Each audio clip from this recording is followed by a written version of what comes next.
सुप्रभात बच्चों, मैं विनोद कुमार अपनी हिंदी साहित्य की कक्षा में आप सभी लोगों का स्वागत करता हूं। आज मैं आप लोगों को काव्य खंड के बारे में कुछ बताना चाहता हूं कि जैसे भी बोर्ड की परीक्षा में या आप कक्षा 11 की परीक्षा दे रहे हैं तो उसमें कुछ विशेष काव्य खंड से जब एग्ज़ामिनर जानना चाहता है तो उसको कैसे आप उस प्रश्न का उत्तर देंगे। जैसे कुछ विशेष जानने के लिए वह काव्य खंड की पंक्तियों में भाव सौंदर्य, शिल्प सौंदर्य, काव्य सौंदर्य या अलंकार प्रयोग से संबंधित प्रश्न पूछता है। तो इसको कैसे आप समझेंगे, कैसे जानेंगे कि इसमें भाव सौंदर्य कैसे स्पष्ट करना है, शिल्प सौंदर्य कैसे स्पष्ट करना है, काव्य सौंदर्य कैसे बताना है, इन सब बातों पर आप विचार करेंगे।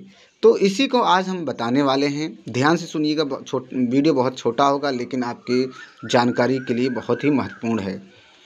देखिए, मैं पढ़ रहा हूँ, उसको ध्यान से सुनिए और समझते चलिए।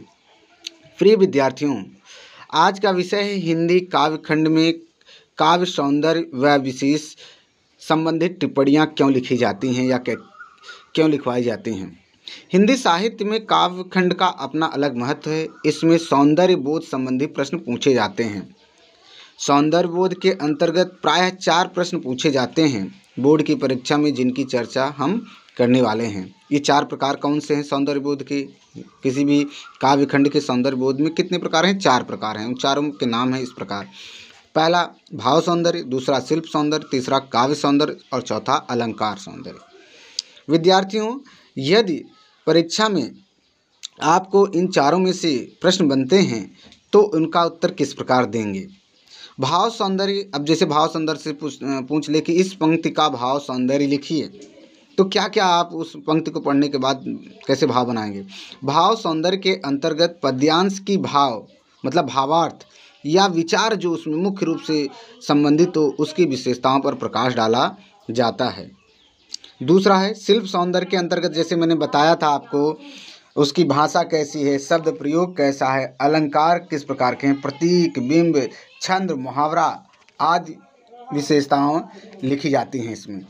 काव्य सौंदर्य के अंतर्गत भाव सौंदर्य और शिल्प सौंदर्य दोनों का समावेश किया जाता है। जैसे ही आपसे पूछ लिया जाए कि इस पंक्ति के आधार पर काव्य सौंदर्य लिखिए, तुरंत आप ये समझ जाइए कि इसमें भावार्थ भी देना है और इनकी शिल्प सौंदर्य मतलब भाषा, शैली, मुहावरा किस प्रकार से प्रयोग किया गया है उसको भी लिखना है।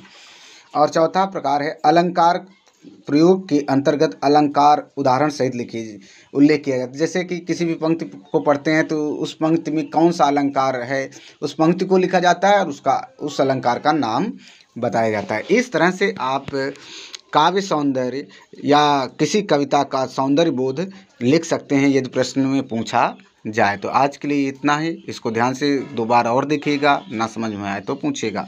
धन्यवाद।